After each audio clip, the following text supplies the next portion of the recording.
Hello students, मी Rupesh Dinkar Thakur, BSc B.Ed. माझी शाळा आहे अण्णासाहेब वर्तक स्मारक विद्यामंदिर विरार. माझा विषय आहे विज्ञान आणि तंत्रज्ञान भाग 1 इयत्ता 10वी सेमी इंग्लिशसाठी, आणि प्रकरणाचं नाव आहे चॅप्टर नंबर 1 ग्रॅव्हिटेशन. या नियमावर आधारित केपलर्स लॉ हे जे आहेत, ह्या केपलर्स लॉवर आपल्याला एक्झाम मध्ये डायग्राम येते आणि ह्या डायग्राम आपल्याला ओळखायचे असतात. That means identify the diagram shown and give the names of all the laws or write the laws which are shown by this diagram. and diagram कसली आहे आणि त्या डायग्रामशी संबंधित असलेले तुम्हाला लॉज लिहायचे आहेत. अशा प्रकारचा क्वेश्चन इथे येतो. म्हणून ह्या तिन्ही laws, all the three laws should be by hearted by you. Till next, after this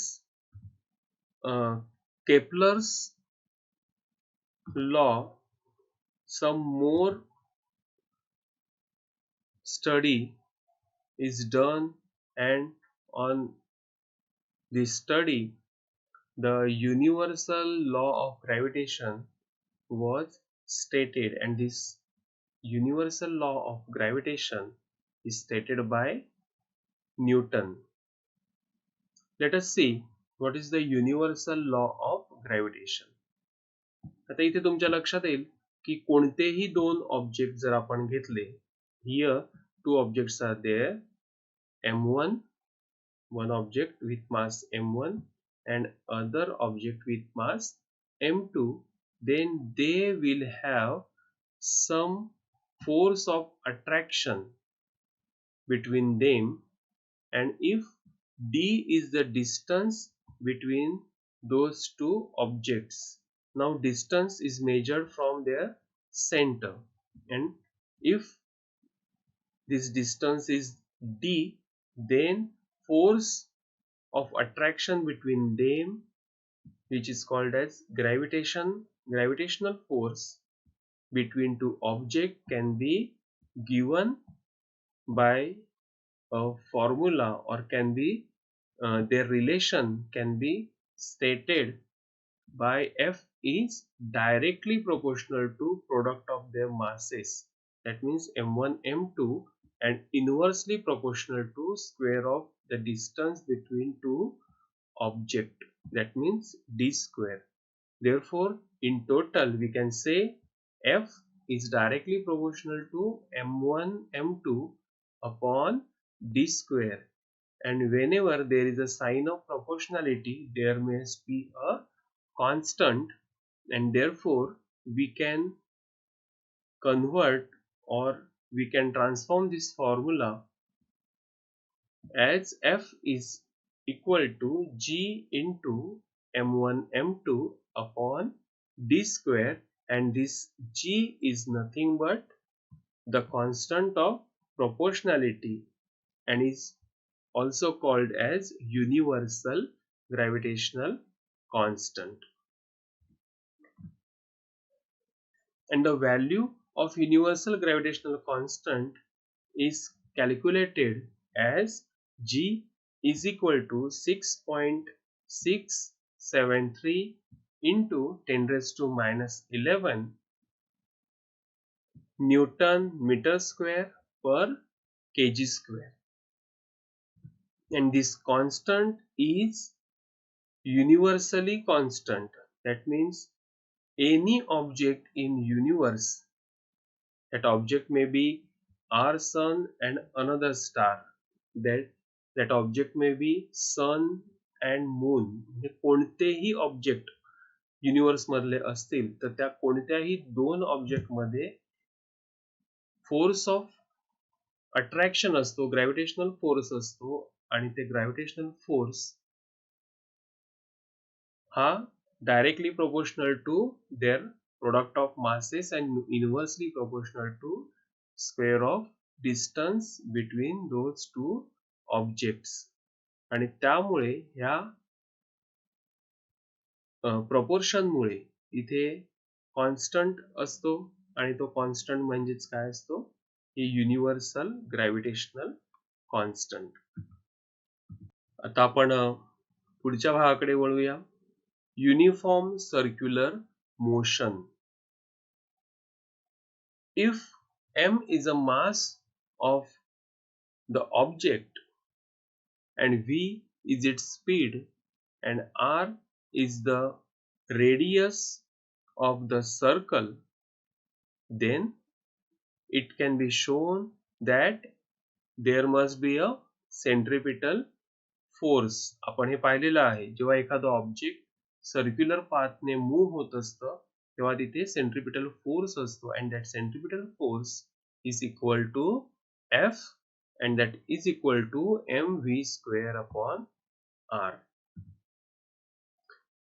Such a way we can calculate centripetal force acting on the planet revolving the sun. म्हणजे जसा गोफणीचा दगड आहे, तो दगड जसा त्या गोफणीच्या काठीभोवती फिरत असतो त्या दोरीच्या साहाय्याने, तसंच तेच एक्झाम्पल जर आपण घेतलं तर सन भोवती फिरत असलेले प्लॅनेट ह्यांच्यामध्ये जो सेंट्रिपिटल फोर्स आहे, that centripetal force can be calculated by using this formula. And suppose there is a speed of planet, we consider it as v, and its average distance of a planet from the sun is considered as r, and period of revolution t, then we can use the formula F is equal to mv square upon r, and value of v can be calculated as 2 pi r upon t. But 2 pi r upon t कसं आलं, तर v is nothing but velocity, and velocity is distance upon time.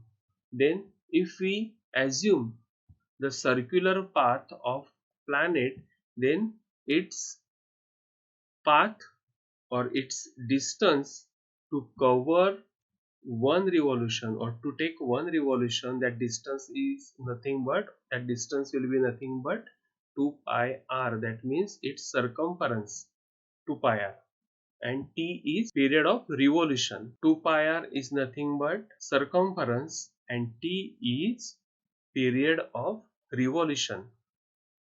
Now by dividing 2 pi r upon t, we will get value of v, and that value is replaced here. Therefore we will get 2 pi r upon t whole square. Now here we have written simplified form. M is taken as it is, 2 square is 4, pi square and r square, but r square, and here it is r is there at denominator, therefore r square upon r will be only r, and this t square is kept as it is. Therefore the value will be 4m pi square r upon t square, and therefore we can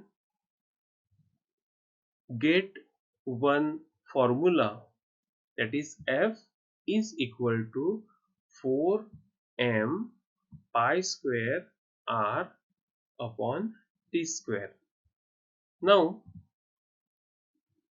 if we move ahead, we will get F is equal to 4m pi square upon r square into r cube upon t square. How it is found? Here we have to do one multiplication. आपण इथे काय केलं की r square ने denominator आणि numerator आणि denominator दोन्हीला r square ने multiply केलं, आणि त्यामुळे r into r square it will be r cube, and here r square in denominator remains as it is, and we will get 4m pi square into r cube upon t square to 1 upon r square. पण जर इथे NEET लक्षात घेतलं that this whole value is nothing but constant, सगळ्याच्या values आपल्याला माहिती आहे, त्यामुळे ही टोटल व्हॅल्यू ही काय असणार आहे, constant, and that will be return as k. आणि त्यामुळे आपल्याला फॉर्म्युला असा मिळतो f is directly proportional to 1 upon r square. And therefore centripetal force acting on the planet is inversely proportional to the square of the distance between the planet and the sun. F is proportional to 1 upon r square, that means f is inversely proportional to r square.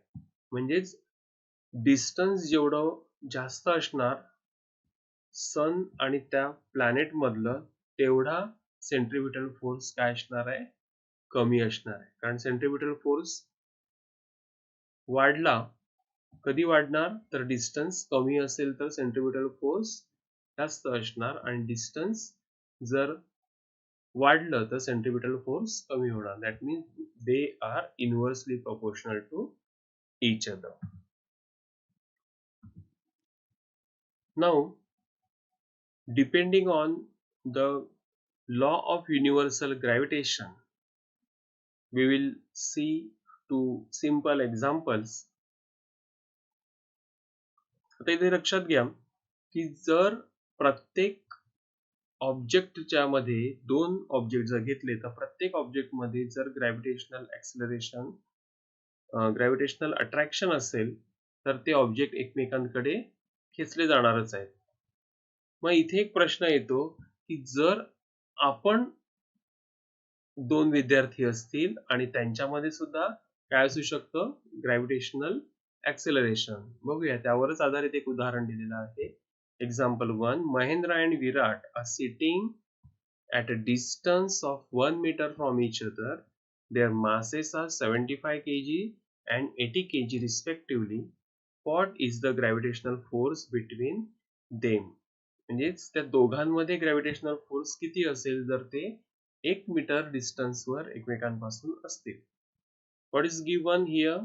R is given 1 meter, that means distance between them.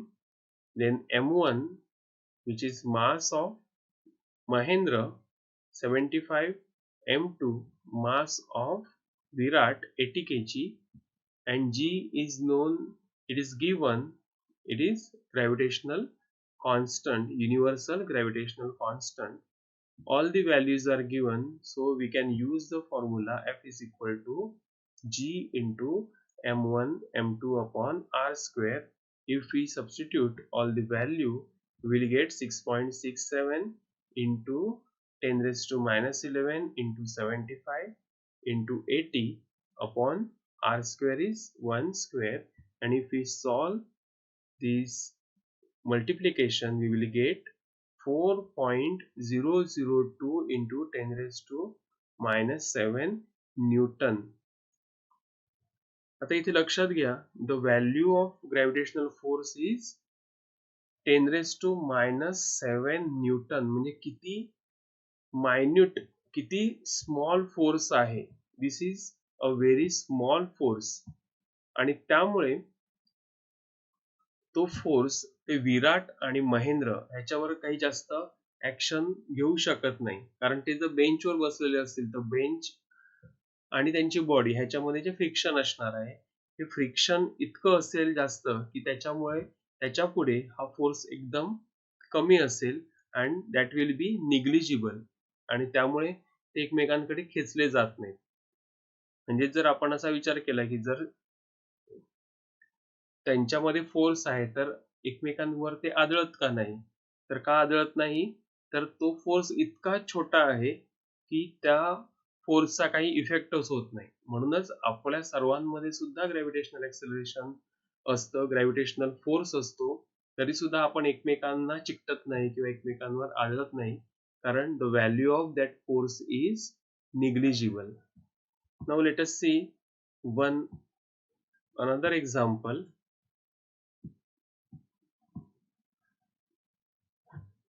In the above example, assuming that the bench on which Mahendra is sitting is frictionless, जर ती bench frictionless असेल, starting with zero velocity, what will be Mahendra's velocity of motion